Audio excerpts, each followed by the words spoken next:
안녕하세요. 리치투게더 OK부동산 김소장입니다. 제가 오늘부터는 원룸 투자 매뉴얼이라는 이름으로 강의를 준비했습니다. 사실 강의라고 하면 좀 거창하긴 한데요. 제가 2006년도부터 듣고 보고 배웠던 많은 노하우들 우리 시청자분들께 소개해 드리도록 하겠습니다. 제가 강의 준비한 내용들 중에는 유익한 내용도 많습니다. 기본적인 법규 일반부터 해서 원룸의 수익률, 그 다음에 가구별 히스토리라든가 잘 사는 법, 잘 파는 법, 등등 내용들 많으니까 기대해 주시고요. 오늘은 그 첫 번째 시간으로 우리가 원룸을 볼 때 원룸이 어떻게 지어지는지 필수적인, 기본적인, 기초적인 건축법규 일반 내용들 알려드리도록 하겠습니다. 먼저 첫 번째로 이제 1조 사선입니다. 1조 사선 같은 경우에는 일조권이란 개념은 햇빛을 받아 쬐을 수 있도록 법률상 보호되어 있는 권리입니다. 근데 말이죠. 남쪽에 있는 건물이 무작정 높이 올라가 버리면 북쪽에 있는 건물은 햇빛을 못 받겠죠. 그죠? 거기에 대해서 제한을 두고 있는 게 1조 사선 제한이고요. 과거에는 어떻게 됐는지 설명드리도록 하겠습니다. 과거에는 높이를 4m까지 올리려면은 북측으로 1m만 띄우면 됐어요. 북측이라는 거는 이제 정북방향입니다. 정북방향이에요. 그냥 북쪽 아닙니다. 높이 4m를 올릴 때는 이제 1m만 띄우면 됐고요. 그 다음에 높이를 8m 올릴 때는 2m만 띄우면 됐어요. 그러면 어떤 결과가 나왔냐면 8m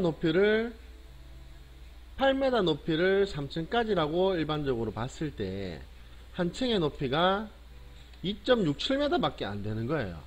그러면 건물 층고가 굉장히 낮죠. 굉장히 낮기 때문에 우리 시청자분들 옛날 구축 건물들 보러 다니시다 보면은 이런 게 많이 보이실 거예요. 이런 게 많이 보이십니다. 그러니까 층고가 낮은 건물들은 일조권 때문에 영향이 있어서 그렇다고 보시면 되고요. 그리고 8m 이상의 건물이 올라갈 때는 올라가는 높이의 2분의 1을 띄워야 됩니다. 그러니까 이제 12m를 총 올라가면은 12m를 올라간다면은 6m를 띄워야 되겠죠. 6m를 띄우는 이런 개념이 일조권에 대한 개념이고요. 근데 이 개념이 조금 많이 완화가 됐습니다. 어떻게 완화가 되었냐? 2012년 12월 12일부터 12일부터 높이 9m를 올릴 때는 1.5m만 띄우면 되게끔 많이 완화가 됐어요. 그러면은 아까 8m에 3층까지 지으면은 이제 층고가 많이 제가 낮다고 말씀드렸는데 9m를 3층으로 지어버리면 어떻게 되겠습니까? 한 층당 3m씩 나오다 보니까 층고가 정상적으로 되는 거죠. 또 우리 필로티층은 기본적으로 2.7m 정도로 설계를 하거든요. 그러다 보니까 3층까지 높이도 아주 원활하게 바뀌어 버린 거죠. 맨 9m 이상은 예전하고 똑같습니다. 예전하고 똑같이 올라가는 높이의 2분의 1을 띄워야 됩니다. 그래서 9m 이상 12m까지는 6m를 띄워야 됐고요. 이제 이런 개념이 이제 일조권에 대한 개념입니다. 그러면은 요거를 그림으로 한 번 더 설명드리겠습니다. 이렇게 정북방향으로요. 정북방향으로 봤을 때 아주 과거에는 4m를 올리려면은 1m를 확보해야 됐고요. 8m를 올릴 때는 2m를 확보해야 됐습니다. 그리고 대지경계선이 기본적으로 1m, 지금은 1m 20 정도 띄워야 되는데 그런 것들이 있기 때문에 이제 이런 부분들 참고하시면 되고요. 그리고 그림상에서 봤을 때 이 건물의 높이는 27m입니다. 27m라서 총 띄워야 되는 거리가 이제 13.5m가 되는 거죠. 그리고 기본적으로 이제 일조권은 모든 지역에 적용받는 건 아닙니다. 제한되는 건 아니고요. 상업지역이라든가 공업지역 이 두 지역에는 일조권 영향을 안 받습니다. 그래서 시내 쪽 가보시면 대구 시내 가보시면은 건물이 빼곡하죠. 빡빡하고요. 그게 일조권 영향을 안 받아서 그렇습니다. 그리고 집이 공원을 물고 있다든가 요즘에는 동네 안에도 근린공원들 많지 않습니까? 그죠? 공원을 물고 있으면은 또 일조권 영향을 안 받아요. 그리고 도로를 20m 물어버리면은 요거는 이제 남도로인지 북도로인지 동도로인지 서도로인지 그리고 내 앞뒤 집들하고 조금 보긴 봐야 되는데 또 20m 도로를 물면은 일반적으로 일조권 영향을 안 받을 수 있습니다. 요 부분이 일조권에 대한 개념이었고요. 그 다음에 도로사선. 사실 도로사선 같은 경우에는 지금 폐지가 됐어요. 폐지가 됐기 때문에 그게 중요하진 않은 개념인데, 우리가 이제 구축 매물들을 봐야 되기 때문에 이제 그래서 제가 한 번 더 설명을 드리도록 하겠습니다. 도로사선은 기본적으로 내가 접하고 있는 도로 폭에 의한 높이 제한을 말하기 때문에, 내가 8m 도로를 물고 있으면은 높이를 12m까지 올릴 수가 있고, 이게 그림에서 보는 것처럼 1.5배를 올릴 수가 있는 거예요. 1.5배를. 그래서 이 그림 한번 볼까요? 그림 보시면은 현재 이 건축물 같은 경우에는 도로를 12m 물고 있어요. 근데 높이를 21m까지 올렸죠? 그러면 안 맞죠?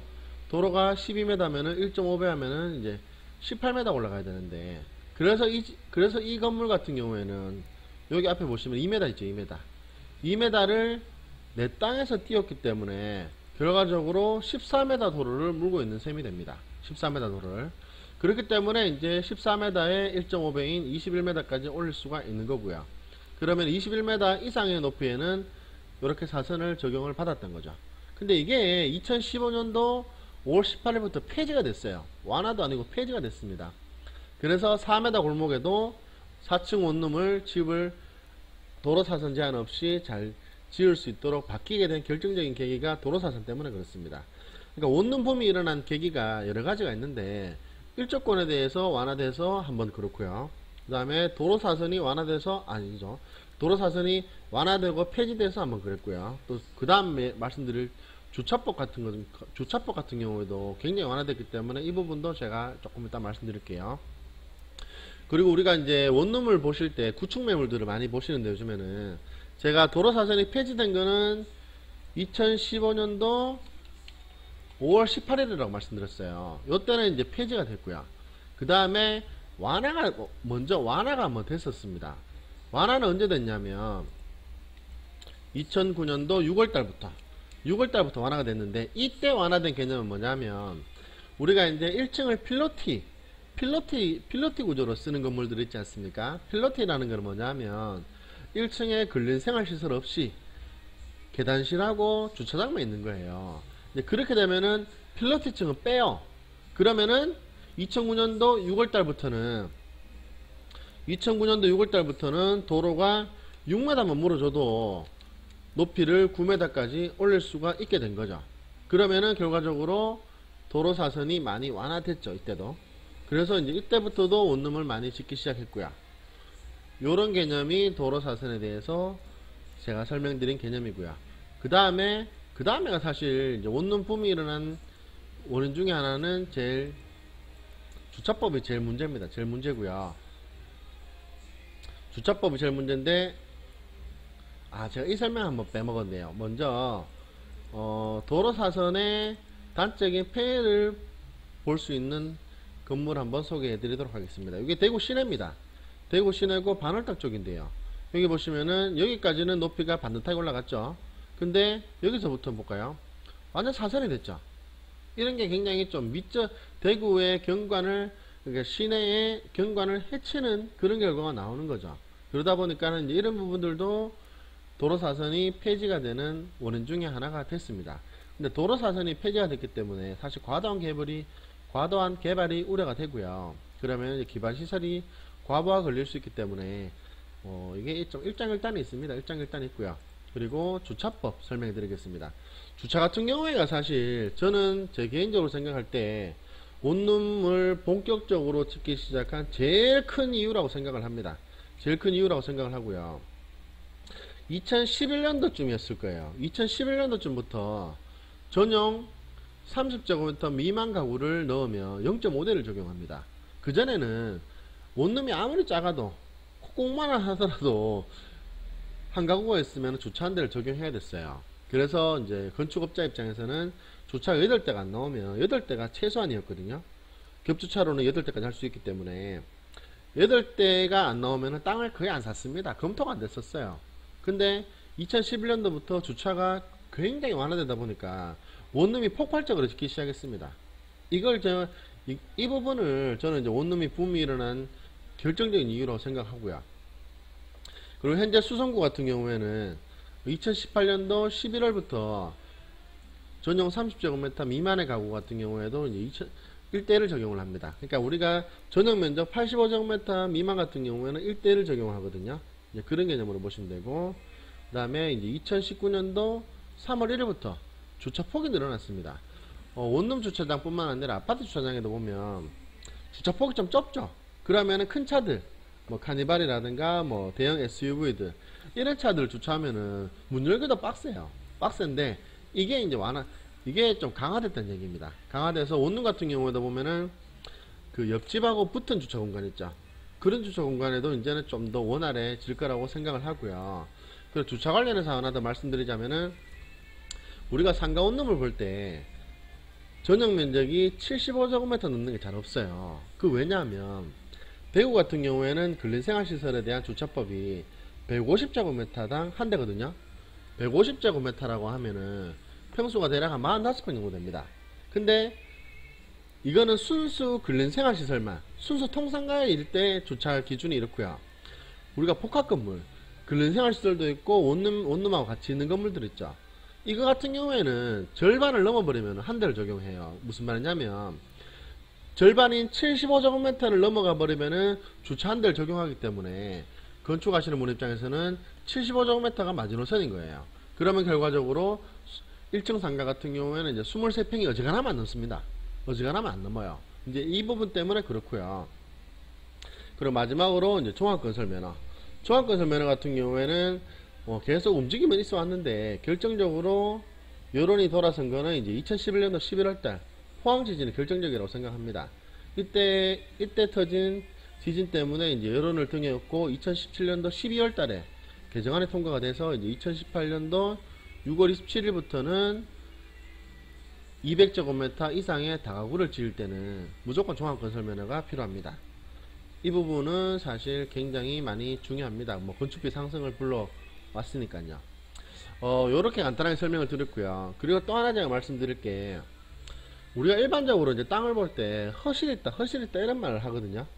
그거는 뭐냐면 내 땅의 건폐율을 다 못 찾아 먹을 때예요. 그러면은 여기까지 설명 들으시면 가장 첫 번째로 뭐가 떠올라야 되냐면 일조권입니다.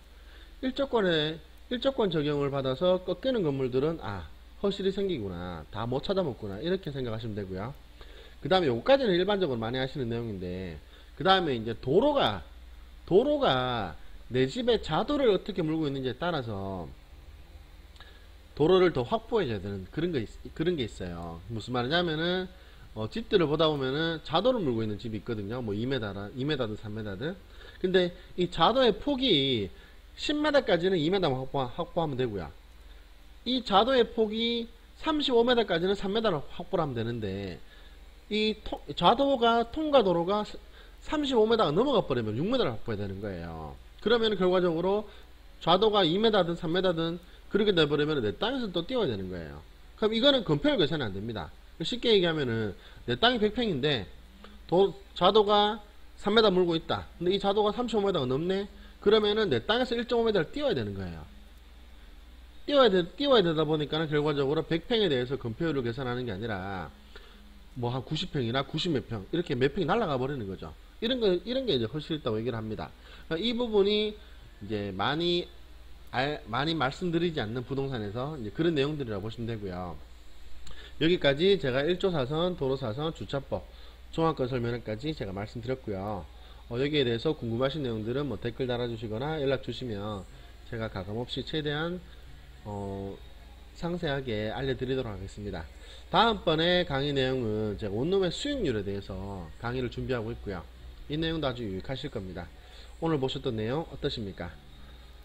도움 되셨으면 저는 만족하고요. 다음 영상으로 찾아뵙겠습니다. 감사합니다.